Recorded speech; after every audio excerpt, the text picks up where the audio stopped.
ગાંધીનગર જિલ્લાના સાદરા ગામમાં ઓપરેશન સિંદૂરની સફળતાની ઉજવણીના ભાગરૂપે ભવ્ય તિરંગા યાત્રા યોજાઈ। સાદરા ડેરીથી શરૂ થયેલી આ યાત્રા મુખ્ય બજાર થઈને ટાવર ચોક સુધી પહોંચી।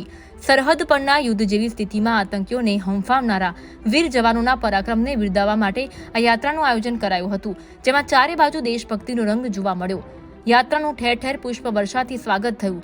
આ તિરંગા યાત્રામાં ભાજપના જિલ્લા સદસ્ય દિલીપભાઈ પટેલ, તાલુકા સંગઠન પ્રમુખ નીરલ પટેલ, મહામંત્રી લાલભાઈ દેસાઈ, મહિલા મોરચા પ્રમુખ દિવ્યાબેન ચૌધરી, તાલુકા સદસ્ય પૂજાબેન પટેલ, સાદરા ગામના સરપંચ મહેશભાઈ રાવલ, જિલ્લા તકેદારી બલદેવભાઈ ગોહિલ, માજી મંત્રી વિરેન્દ્રગીરી ગોસ્વામી, તાલુકા સદસ્ય કાળુજી રાઠોડ, ગાંધીનગર તાલુકા સદસ્ય ચેતનાબેન ચૌહાણ સહિત સાદરા, માધવગઢ, ચંદ્રાલા, કલ્યાણપુર, મોતીપુરા અને આસપાસના ગામોના મોટી સંખ્યામાં ભાજપના કાર્યકરો અને નાગરિકો જોડાયા હતા અને યાત્રાને સફળ બનાવી હતી। પંકજ રાવલ, સાદરા।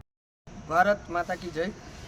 આજ રોજ જે પહેલગામમાં હુમલો થયેલો, જેમાં નિર્દોષ લોકો મરી ગયેલા, જેમાં આપણા દેશના સૈનિકોએ ઓપરેશન સિંદૂર ચલાવી અને જે શૌર્ય બતાવવામાં આવ્યું, તે સંદર્ભે આજે સાદરા ગામે તિરંગા યાત્રાનું આયોજન કરવામાં આવેલ, જેમાં આજુબાજુના ગામોના લોકો ખૂબ જ મોટી સંખ્યામાં જોડાયા હતા અને તિરંગા યાત્રા સફળ બનાવી।